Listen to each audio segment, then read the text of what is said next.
நாங்கள் உங்களுக்கு கட்டளையிட்டது போல உங்கள் வேலையை மட்டுமே பார்த்து கொண்டு உங்கள் சொந்த கையால் உழைத்து அமைதியாய் வாழ்வதில் நோக்கமாயிருங்கள். நம் ஆண்டவராகிய இயேசு கிறிஸ்துவின் அன்பும் அருளும் அமைதியும் மகிழ்ச்சியும் உங்கள் அனைவரோடும் என்றும் இருப்பதாக. உங்கள் வேலையை மட்டும் பார்த்து கொண்டு உங்கள் சொந்த கையினால் உழைத்து அமைதியாய் வாழ்வதில் நோக்கமாயிருங்கள். அற்புதமான இறை வார்த்தை, நம் வாழ்க்கைக்கு தேவையான வார்த்தை.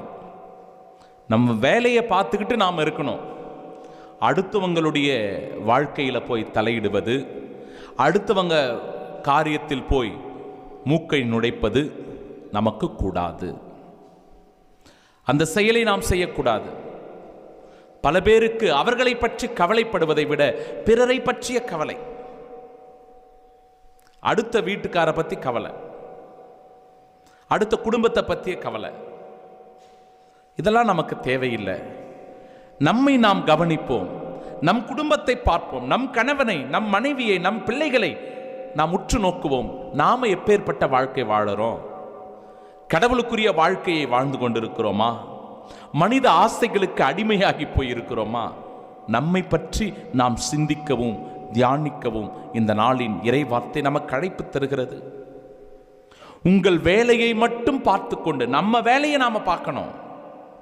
சொந்த கையால் உழைத்து, ஒவ்வொருவரும் உழைக்க கடமைப்பட்டிருக்கிறோம். இந்த நாளில் அதிகாலையில் எழுந்திருக்கிறோம்.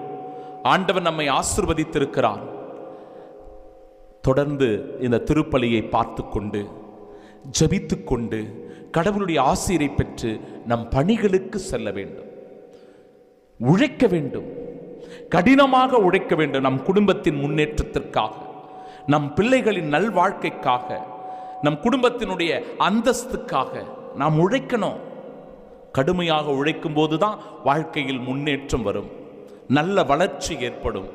நம் குடும்பத்தை ஒரு நல்ல நிலைக்கு நம்மால் கொண்டு வர முடியும். அமைதியாய் வாழ்வதில் நோக்கமாக இருங்கள். ஆடம்பரத்தை விரும்புகிறவர்களாக அல்ல, ஆட்டம் பாட்டம் போட்டு கொண்டிருக்கிறவர்களாக அல்ல, தாறுமாறான வாழ்க்கை வாழ்கிறவர்களாக அல்ல, மாறாக அமைதியாய் வாழ்வதில் நோக்கமாயிருங்கள்.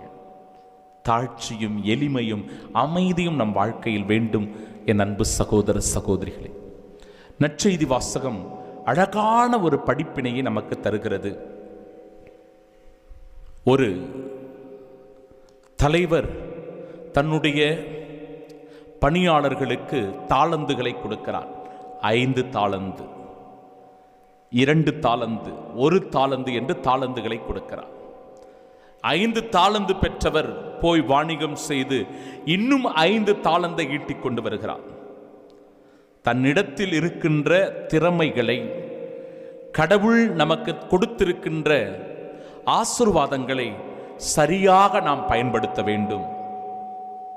மூடி மறைக்கிறவர்களாக இருக்கக்கூடாது, ஏமாற்றுகிறவர்களாக இருக்கக்கூடாது. மாறாக அந்த திறமைகளை முழுமையாக பயன்படுத்த வேண்டும். நம்மிடத்தில் இருப்பதை 1க்கு 2ஆக பெருக்க வேண்டும்.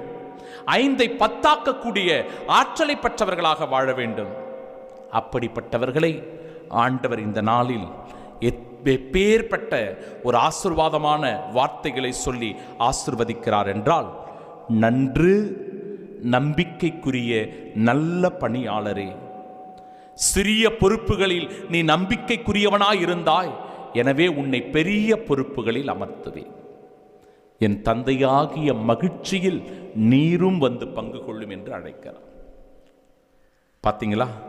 சின்ன சின்ன காரியங்கள்ல, சின்ன சின்ன விஷயங்கள்ல நாம் கவனம் செலுத்தி செயல்படுகிற போது ஆண்டவர் நம்மை பெரிய காரியங்களில் அற்புதமாய் உயர்த்தி வைப்பார், நம்மை மேன்மையாய் வாழச் செய்வார். என் அன்பு சகோதரனே சகோதரியே, உன்னிடத்தில் இருக்கின்ற திறமைகள் என்ன? நீ நன்றாக பாடக்கூடியவனா, நன்றாக எழுதக்கூடியவனா, நடனம் ஆடக்கூடியவனா? உன்னிடத்தில் இருக்கின்ற திறமைகள் என்ன? அந்த திறமைகளை இன்னும் மேன்மேலும் வளர்த்து கொள்வதற்கு முயற்சி செய். அதை நன்மையானவற்றில் பயன்படுத்து. அதை கொண்டு பிறருக்கு உதவி செய்வதற்கு முயற்சி செய். உன் குடும்பத்தை உயர்த்துவதற்கு அந்த நன்மைகளும் உன் உழைப்பும் உன் திறமையும் பயன்படட்டும். அப்பேற்பட்ட சூழ்நிலை வந்தால் கடவுள் நிச்சயமாக உன்னை ஆசிர்வதிப்பார். நன்று நம்பிக்கைக்குரிய நல்ல பணியாளரே, சிறிய பொறுப்புகளில் நம்பிக்கைக்குரியவராயிருந்தீர். எனவே உன்னை பெரிய பொறுப்புகளில் அமர்த்துவேன். நீ செய்கிற உன் வேலை, உன் திறமை, உன் முயற்சிகள், உன் பயணங்கள் வெற்றிகரமாய் அமைந்து ஆண்டவருக்கு சாட்சியாய் வாழ இந்த நாளில் சிறப்பாக மன்றாடுவோம். கடவுளுடைய நல்ல ஆசிரை பெற்றுக்கொள்வோம். ஆமீன்.